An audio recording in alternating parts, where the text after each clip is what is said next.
We know that in this time of physical distancing that there are people in our community who are suffering from violence, and we have to make sure that we're still reaching out to them in every way possible.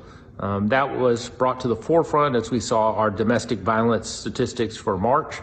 And while we always ache for anybody who is a victim, we are comforted by the fact that people are still calling, people are still asking for our assistance, even though they have the issues with COVID-19 and coronavirus. Importantly, there are still organizations that are out there who are willing to help.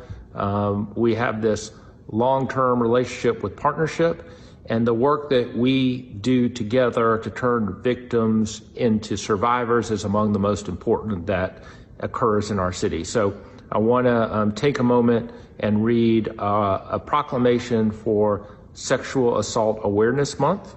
Whereas Sexual Assault Awareness Month is intended to draw attention to the fact that sexual violence is widespread and has public health implications for every community.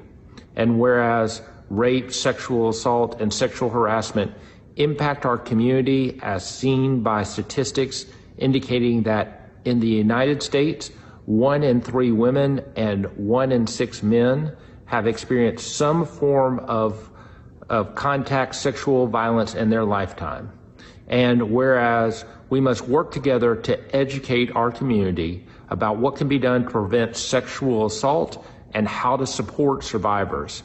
And whereas staff and volunteers of anti-violence programs at the Partnership for Families, Children, and Adults encourage every person to speak out when witnessing acts of violence, however small. And whereas the leadership, dedication, and encouragement, there is compelling evidence that we can successfully reduce sexual violence in Hamilton County through prevention, education, increased awareness, and holding perpetrators who commit acts of violence responsible for their actions.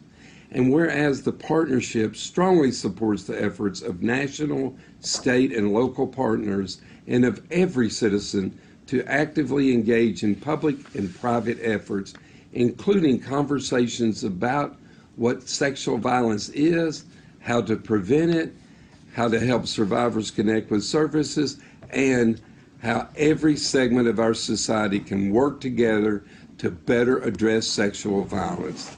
Now, therefore, we, Jim Coppinger, Mayor of Hamilton County, Tennessee, and Andy Berke, Mayor of the City of Chattanooga, do hereby proclaim the month of April 2020 as Sexual Assault Awareness Month within Chattanooga and Hamilton County, and join anti-sexual violence advocates and support service programs in the belief that all community members must be part of the solution to end sexual violence.